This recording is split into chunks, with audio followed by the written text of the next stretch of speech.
The secret to ending your obsession with food. I get so many comments from people telling me that they would like to eat intuitively or they would like to try to have healthier eating habits, but they cannot because they are too obsessed with food. So today we're going to talk about how to stop your food obsession, and I'm going to give you what I think is the secret to actually stopping that obsession. So first of all, let's define what an obsession with food actually is, because it's totally fine to love food and to think about your next meal from time to time and to think about the different things that you're excited to try and all of that. But when food is overwhelmingly present in your life in aspects that you can't escape, like you're constantly thinking about your next meal, constantly thinking about which foods you should and shouldn't eat, constantly daydreaming about food, when food starts to become your biggest motivator in life, or when you start thinking about foods that will have a certain effect on your body and which effect that will be and all of that, then you may have an obsession with food. This may look like different things for different people. For some, it may be on the excessive, healthy, clean eating side. For others, it may be on the kind of binging side, but then feeling guilty for eating these types of foods. But in short, if you feel that food occupies your mind constantly, then you are dealing with an obsession with food. So now here's the secret on how to stop your food obsession. The number one thing that if you don't do, then there's no point in doing any of the other tips. And that is, you need to get into an abundance mindset around food. In most cases, if you're obsessed with food, it's because you've been restricting your eating in some way. That's how the brain works. If you tell it that it cannot have something, then it will start to crave it and then be obsessed with it. And it's a biological defense mechanism as well, because let's say that there is food scarcity, and so the food is harder to access, and you then have to have more motivation in order to be able to actually access the food. If you don't crave it that much, if you're not obsessed over it, you're not going to do all the effort that it's going to take to access the food. But as we all know, food is necessary to maintain our energy levels and to stay alive. So it actually works out that the more obsessed you are with food, then the more motivated you'll be to actually go get that food. And there's studies that show this, and that show that the more you restrict your food intake, the more obsessed with food you're going to become. And there's actually this one study, which is the World War II study, where 36 men took part in about a year-long experiment on the psychological and physiological effects of starvation. So during 6 months, they ate a semi-starvation diet of about 1,500 calories a day, and they still maintained their exercise levels. And of course, beyond the drastic physical effects that this had on them, they lost a ton of weight, they also had psychological effects, which were that they became completely obsessed with food. They would constantly think about food, dream about food, talk about food, even fantasize about food. And when they were able to eat in a normal way, to have no restrictions on food anymore, they were warned that this could lead to them overeating, and despite being warned, they still overate a ton. So of course, this mechanism may have been useful in the past when we were hunter-gatherers and we could go days without eating, so it was important for us to be able to stock up on energy if we needed it. But with the abundance of food available today, you may be like, well, why am I feeling this way? Why am I obsessed with food when actually food is all around me? Well, that's because you are restricting it. You are not enabling yourself to eat the foods that you want when you want them. So how can you let your body know that you are back in abundance and that there is food around you? Well, the short answer is that you need to eat more. Quick interruption to tell you about my new Eat Like the French course, which is all about healthy eating and healthy weight loss, the French way. So I'm going to be giving you tips that French people have been using forever, and this is why they are able to stay thin and stay healthy all while indulging in a bunch of different foods. So I'm going to be giving you all the tips, all the secrets, and if you want to know more about this course, you can check out the link in the description. It's the webinar on mastering the French paradox. And even if you're not interested in the course, definitely still check out this webinar because it's entirely free and you're going to learn a ton about the French paradox and how you can use it to your advantage. The first thing that you need to do is you need to eat healthy and balanced meals that are actually filling. That is going to help you get out of this scarcity food mindset if you know that you're always going to be having 3 balanced meals a day at least, and maybe a snack that are filling and that you enjoy, that are satisfying to you, but that still are healthy and give your body the nutrients that it needs, then that will teach your brain that there is food around, you have food accessible, and it's really the baseline before you start doing any of the other steps. So in these meals, you need to make sure that you're eating plenty of whole grains, plenty of fruit and vegetables, plenty of beans and legumes, and healthy sources of fat and protein. And you need to make sure that these meals have foods that you enjoy in them. There's no point in eating white rice and broccoli and tofu if you hate all of these foods. You need to make sure that these meals are satisfying to you, and you can find recipes that will both bring you the nutrients that you need and the health aspect that you need, and also that are satisfying and will satisfy your emotional cravings. One meal should fill you up for 3 to 4 hours. If you're getting hungry an hour after eating, then you are likely under eating and it's time to up your calories.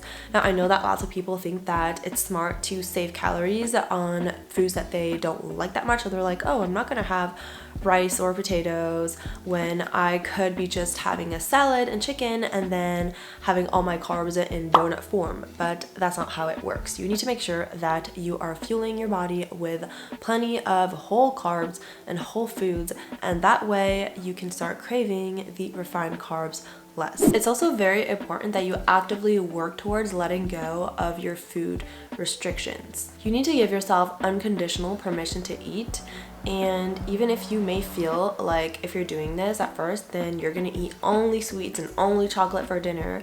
That may be the case in the beginning as you kind of get used to this, but this definitely will not last, because as your body learns that food, all food is available whenever you want and abundant whenever you feel like it, then it's gonna stop obsessively craving these foods. I mean, you know that if you give a child a cookie and don't say anything, they're probably gonna eat the cookie and be done with it and be fine. But if you tell a child, no, you can't have this cookie ever, they're probably gonna ask obsessively. There's this natural phenomenon called habituation, and basically if you are exposed to a food regularly and you don't see anything like special about it, you know that you are allowed to have it along with multiple other foods, then the novelty factor of this food will start to wear off and you're not going to be craving it as much anymore. It's also very important that you work to get yourself out of this all or nothing mentality that is likely telling you that unless you're eating salad every single day,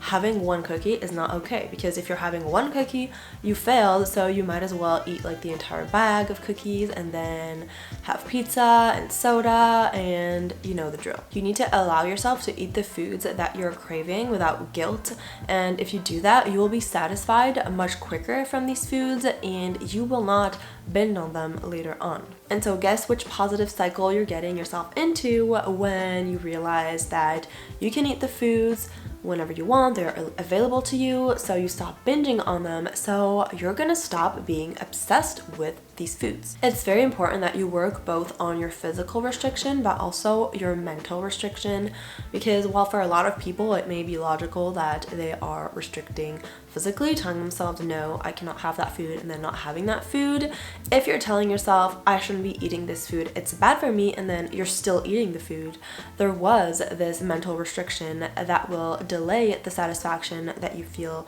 from eating that food, and you will require more of that food to feel fully satisfied, because you'll need even more food to like override these feelings of guilt and shame and like, I shouldn't be doing this, at least in the moment. And then you're gonna deal with something called like future deprivation, because likely after eating that food that you've deemed as bad, you're going to be telling yourself, okay, that was not a good thing to do. I'm not doing this again. I'm not having this food again.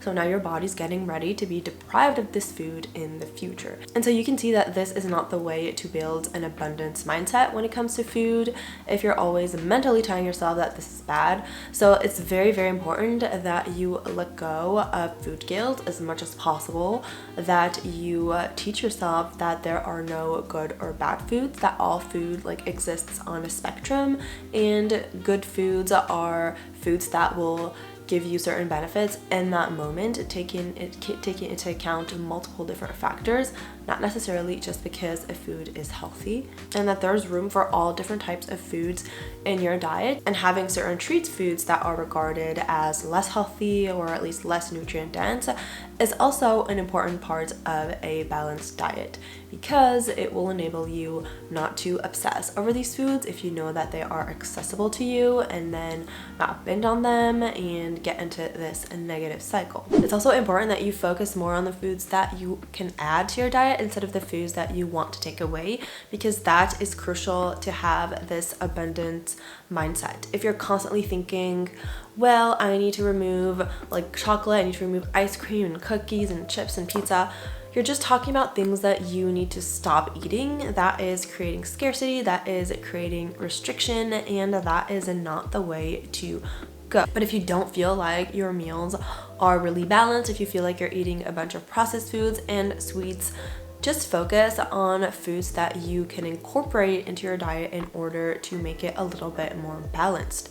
And the more you do that, then the less room you're going to have for foods that are more processed. You want to make sure that you're always giving the priority to the whole foods, and then if you're still hungry, yeah, you can have that cookie or that ice cream. But chances are, if you've had a full plate of pasta salad with like whole wheat pasta and chickpeas and a bunch of different veggies in and a nice creamy avocado dressing, and then chances are you're not going to want to eat the entire bag of cookies. You'll be fine with just one or two. So the intention behind it is very important, because the result is going to be similar, like you're going to be eating fewer processed foods, but it's just going to happen naturally instead of you being obsessively like, I can't eat that, that's bad, I can't have that. It's also important that you reconnect with your body's signals. Your body was able a long time ago to tell you when you were hungry, when you were full, if you were craving something or not, if you wanted to eat something or not. And with diet culture, basically you just learn to override all of these signals, and now you rely on all these external cues in order to know what you should be eating. So it's really important that you do the work to reconnect with what your body is telling you. You'll learn that your body's very smart, and it's going to be able to tell you, hey, I'm craving a cookie right now. I kind of need that emotional comfort from this food. And then, hey, I've eaten 2 cookies now, I'm good, and I want to focus on having a healthy balanced salad because I need some freshness to balance everything out. Learning to eat more mindfully and learning to use the hunger fullness cues are tools that may help you, and I've done a bunch of videos on that, and you can check out my playlist on mindful and intuitive eating right here or in the description if you need some help on how to do that. And another thing that can really help you is learning to find comfort in other ways than food, because it's totally normal for food to be one source of comfort. It's something that we've done ever since we were babies, and we were like cluster feed even if we weren't hungry.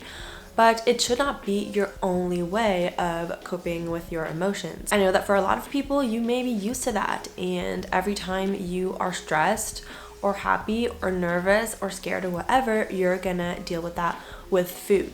And again, you can totally have food for certain occasions, that's okay, but it can't be your only way of dealing with these emotions. So I really recommend that you make a list of things that make you feel good, that you enjoy. It can be like watching funny movies, or going for walks, or chatting with a friend, or dancing to music you love. There are so many other things that you can be obsessed with besides food. And again, this doesn't mean that food can't be a way for you to deal with certain emotions, but it should be one tool that you use among others, and it shouldn't be the only one. It shouldn't be the one that you default to all the time. And then finally, please remember that everybody's journey with getting rid of food obsession is unique. You shouldn't be comparing yourself to other people's results. It may not look the same for you as it did to your best friend, for instance. That's okay. You'll learn to do things in your own time, and you're going to make your own kind of progress. And if you feel like you need help and guidance on this journey, then don't hesitate to reach out to a professional. So if you're interested, I do offer online nutrition consultations where I can help you work through all of these issues. And if you want any more information on that, you can check out the link in the description where I explain like all the details. That's it for this video. Thank you so much for watching. If you enjoyed it, don't forget to like it and subscribe, and see you on my next one. Bye.